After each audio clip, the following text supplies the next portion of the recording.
Would you be happy to almost tell people a bit about yourself? And this is for people that don't know who you are or your background and stuff. Yeah, sure. So, no, I mean, I have talked about it quite a bit over the years. So some people forgive me if you've already heard this before, but I mean, I've basically spent about 15 odd years helping other people start and grow their own business. So I've worked for local enterprise agencies, youth enterprise schemes. I've worked for large corporates. I worked for the government for a little while, and then I finally started my own business 4 years ago. So it was just, when you hang out with entrepreneurs and you read all the books and you go to all the events and you build up a really good network online and offline, it was just building inside that I thought, I have to do it at some point. I have to be my own boss. And you set yourself kind of little targets and milestones. And mine was just, I want to be my own boss before I turn 40. So I did. When I was 39, I finally started my own business, and I've been self-employed ever since. Where did you grow up? How, what's your kind of story? So I grew up in a place called Crowcrook, which is way in the west of Gateshead. So kind of semi-rural. So close enough to the city, but also near the countryside. Quite a normal suburban lifestyle, very, very happy childhood. But I've always been interested in other people and like what makes the world tick and how it all fits together.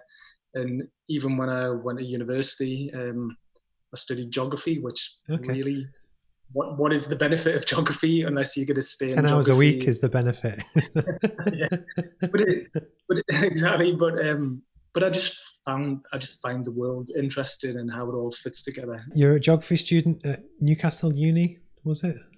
Leeds Uni, actually. Oh, yeah. Leeds. Yeah. Leeds was my second choice. I almost went to Leeds. The reason I went there, obviously, it was probably one of the best for Leeds, but it was far enough away that it felt like I could have my independence, but also close enough that you could visit or the parents could visit. But I had an amazing time. The other decision-making factor, because I was so into music and DJing and clubbing, Leeds has got an amazing, or used to be an amazing place to go out clubbing. Because if you're honest, was that the dominant factor for why you picked it? It was one of them. Yeah, I mean, some amazing, like I say, house music was my thing. Every type of music I'm into, but growing up as a teenager, house music, dance music, that was my thing. So I was always the kid at school that had the records before anyone else. So I was always like had the encyclopedic knowledge of like artists, musicians, labels, production credits. I would go and buy the records when they were on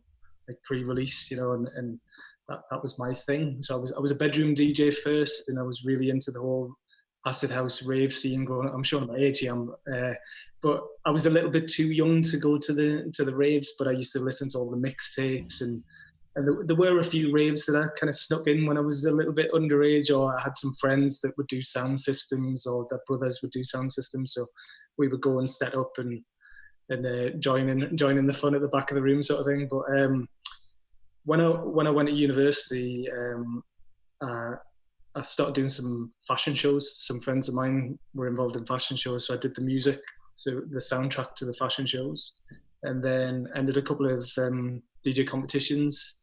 And the very first one, I came last out of 5. So, but the judges, the guy that won was doing all kinds of tricks. He was a turntablist. He was doing all kinds of clever tricks, and that's not my thing. My thing was always about tune selection and mixing and stuff. And then I started doing some little club nights in Leeds. Like I say, won some more competitions, performed more regularly. Came back to Newcastle, got in with a local DJ crew, I suppose, and who were into music production, and then I started making music in my spare time and got some records signed, and away you go.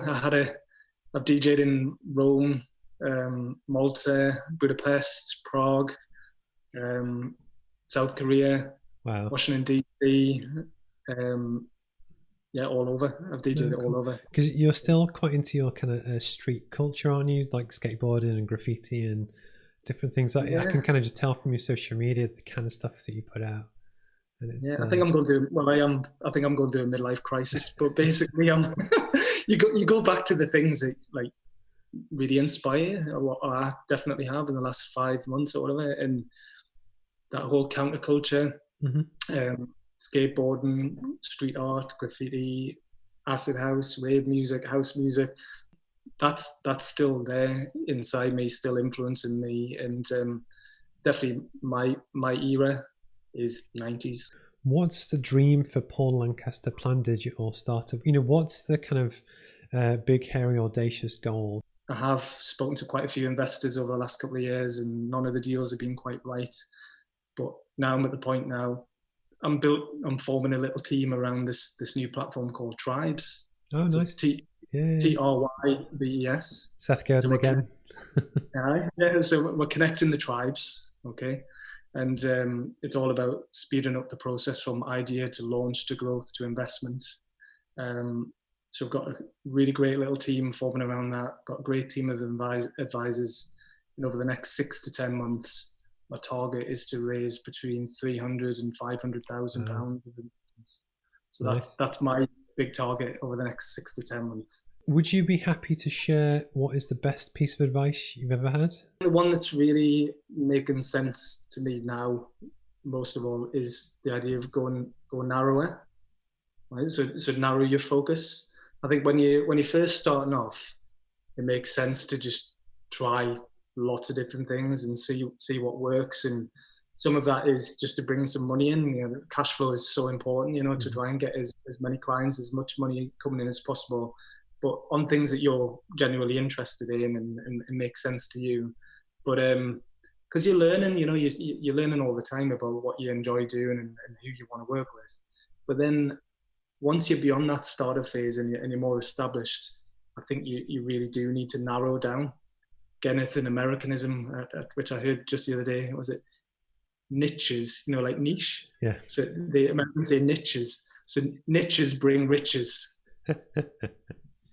And then the other question, which I also ask, is that if you were to give advice to your younger self, what would it be?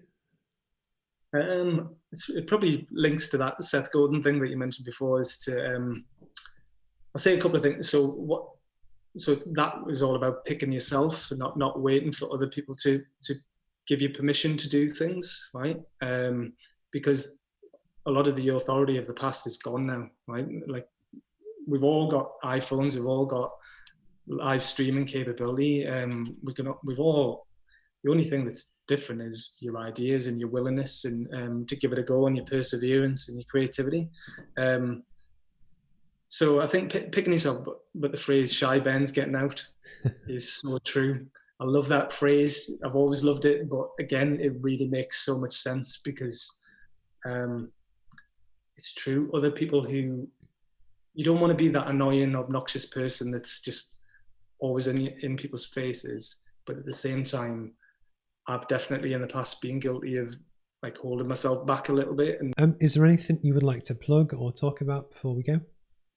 Yeah, I suppose if people do want to know more about Startup Week or Founders Friday, the key thing that I've done, instead of selling tickets for the physical events, people can now join the online Startup Week community.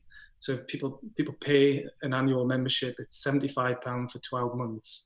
And what that does, it gets you access to the private Facebook group. So every day of the week, there's useful content, there's special deals, discounts and offers going to be shared in the Facebook group. There's the Founders Friday events on the last Friday of every month, exclusive video interviews and resources. And then also when the physical Startup Week event happens in May, everybody who's already got a membership gets free entry to day one of Startup Week. And day one is normally 50 quid on its own. Mm-hmm. So for 75 quid, you basically get 12 months of ongoing support and content. To find out about that, is just go to newcastlestartupweek.com/community.